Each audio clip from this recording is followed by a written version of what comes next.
वाहेगुरु जी का खालसा वाहेगुरु जी की फतेह। आज का हुक्मनामा तन तन श्री गुरु ग्रंथ साहिब जी का गुरुद्वारा शीशगंज साहिब दिल्ली से लिया गया है।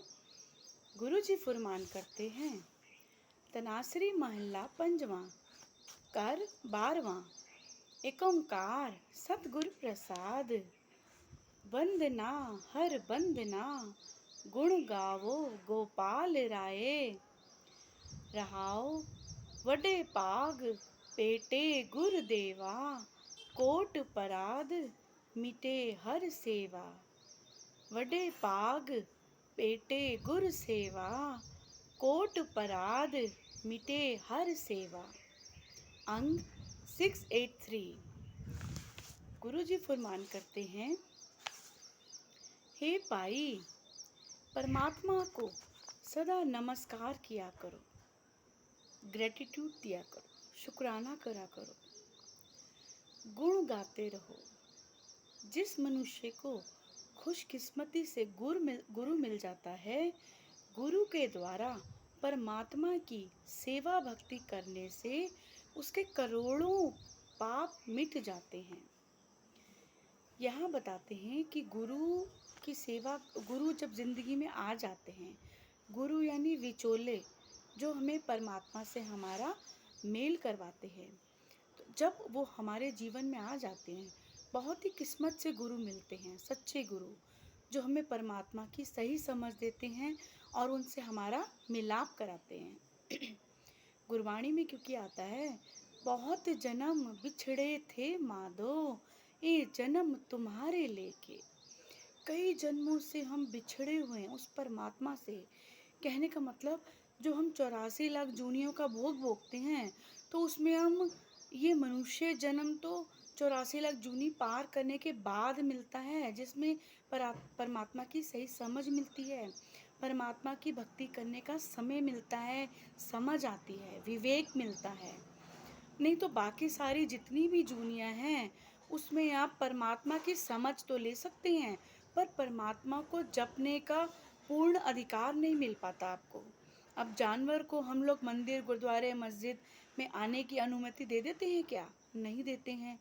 क्यों? क्योंकि वो जानवर है, पशु है। पशु पक्षी जो हैं, उनको भी कोई ऐसा अधिकार नहीं है, ना जानवरों को है, ना जीवों को है। किसी तरह की और जूनी में ऐसा कोई अधिकार नहीं है किसी को, जिसमें कि वो खुलेआम परमात्मा की भक्ति कर सके, अपने जीवन में बदलाव ला सके। सिर्फ एक ये मनुष्य जन्म ही गुरु कहते हैं कि ऐसा मिला है, जिसमें हम परमात्मा की पूर्ण भक्ति करके, उसका शुक्राना करके, उसकी उस्तत वडियाई करके, उसका नाम जप सुमरन करके उसको प्राप्त कर सकते हैं। तो गुरु ग्रंथ साहिब जी की वाणी में उदाहरण आता है, एक गणिका वैश्या एक रही है, उसका उदाहरण आता है कि गुरु ने कैसे उसको परमात्मा से जोड़ा, महापुरुषों ने, और उसका उद्धार करा। कि एक बार गणिका जो है अपने अपने कक्ष में थी, तो उनके कक्ष में उनके द्वार पे एक महापुरुष आए, जो उनसे भिख मांगने, उनको बोला कि मुझे भूख लगी है, कुछ खाना है, तो तुम्हारे यहाँ से मैं कुछ खाना चाहता हूँ, भोजन की इच्छा रखता हूँ। तो गणिका बहुत खुश हुई कि मेरा मतलब किस तरह का चरित्र है, मेरा किस तरह का व्यवहार, किस तरह का मेरा जो है रोल चल रहा है लाइफ में, और ये मेरे दर पे आए हैं मांगने के लिए कुछ, तो बहुत खुश हुई। तो उसने बोला कि उसने मन में सोचा कि मैं इनको, महापुरुषों को धोखे में नहीं रखूंगी, इनको मैं साफ साफ बता दूंगी कि मैं कौन हूँ, और मेरी जो मैं धन कमाती हूँ, जो मेरी कमाई जो है, वो किस तरह की कमाई है, वो पाप की कमाई है।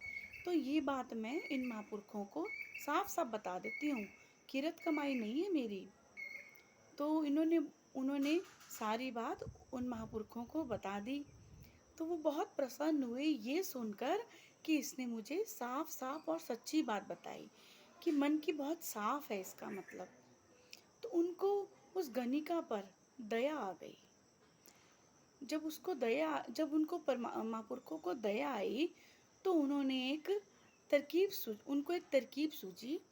उनके पास एक तोता था, तो वो एक तोता जो था वो उन्होंने उस गणिका को दिया कि ये तोता आप मेरा संभाल के रखो, तो मैं अगले चक्कर में आऊँगा, या मैं अभी कहीं बाहर जा रहा हूँ कुछ दिनों के लिए, तो ये तोता मैं आपसे फिर कुछ दिनों बाद ले जाऊँगा। आप मेरी संभाल समझ के, मेरी अमानत समझ के इसको रखो अपने पास। कि ये बहुत अद्भुत तोता है, ये राम राम जपता है। तो तुम एक काम करना, अगर तुम अपना उद्धार करना चाहती हो, अगर तो जैसे ये परमात्मा जपता है, तुम्हारी एक ड्यूटी है कि तुम्हें एक सेवा है मेरी तरफ से कि इसको रोज राम राम राम जपने की आदत है। तो उन्होंने समय बताया कि इस समय में इसको राम राम राम जपाना है। तुम बोलोगे, तुम्हारे पीछे पीछे ये बोलेगा, क्योंकि मैं इसको ऐसे ही राम जपाता हूँ। तो उसने भोलेपन में हाँ कर दी, और उसने उस तोते को संभालने का जिम्मा ले लिया।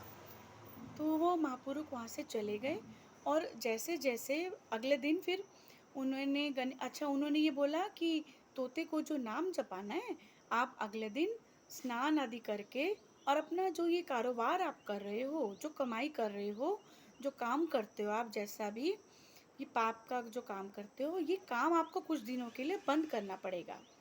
तो आप सिर्फ यही काम करो अगर आप उद्धार करना चाहते हो अपना। तो उन्होंने बोला ठीक है, गणिका ने बोला ठीक है। अगले दिन उसने अमृत वेले उठ के स्नान आदि करके उस तोते को राम राम जपाना शुरू कर दिया। तोता उसके पीछे बोलता था, वो आगे बोलती थी राम राम राम, तोता उसके पीछे बोलता था। इसी तरह से वो जो समय महापुरुषों ने बता रखा था गुरु ने, वो समय में वो उसको नाम जपाया करती थी। तो काफ़ी दिन निकल गए इस तरह से। तो गुरु जब आए तो उन्होंने देखा कि इसका तो जीवन ही बदल गया, गणिका का तो जीवन ही बदल गया राम राम जप के। ये तो गुरु वाली बन गई, परमात्मा की बन गई। इसके जीवन में जो पाप की कमाई की जो छाप थी, गंदगी थी जो एक, वो छीट गुरु ने राम नाम के जल से धो दिया है। अब इसका जो चरित्र है, इसका जो जीवन है, पूरा स्वच्छ साफ हो गया एकदम। तो इसके कर्म, जो गंदे कर्म थे, वो सब साफ हो गए हैं, ये निर्विकार हो गई अब। तो जब उन्होंने देखा कि इसका जीवन साफ हो गया है, तो उन्होंने कहा कि अब इसका उद्धार करने का समय आ गया है।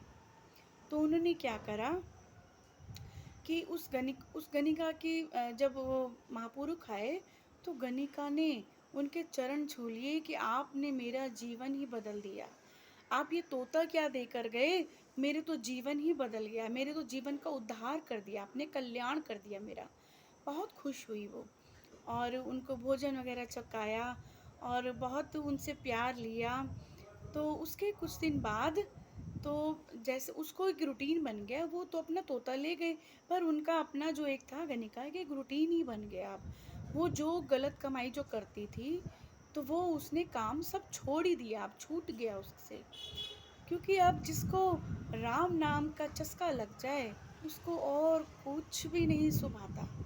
तो उसका जो था राम नाम में इतना मन लग गया, वो सुबह शाम रात हर समय राम राम राम जपती रहती थी। तो एक दिन वो महापुरुष दोबारा आए और उस तोते को फिर दोबारा वहाँ पे छोड़ा। तो वो बहुत खुशी खुशी उसके साथ रही और वैसे ही नाम जपती थी। तो कुछ समय बाद उनको महापुरुषों को समाचार मिला कि गणिका की मृत्यु हो गई और उस तोते की भी मृत्यु हो गई। तो जब महापुरुष वहाँ गए, तो उन्होंने देखा कि जब पिंजरा खोला, तो एक छोटा सा सांप का बच्चा या सांप होगा, तो उसने तोते को डस लिया। उससे तोते की मृत्यु हो गई। राम राम जपते जपते ही मृत्यु हो गई। और जब वो जपा रही थी, तो उसी समय उसी सांप ने, जिसने तोते को डसा, उसी सांप ने गणिका को भी डस लिया। तो राम राम जपते हुए उसकी भी मृत्यु हो गई। तो राम राम जो जप के उसकी जब मृत्यु हुई, तो उसका कल्याण हो गया।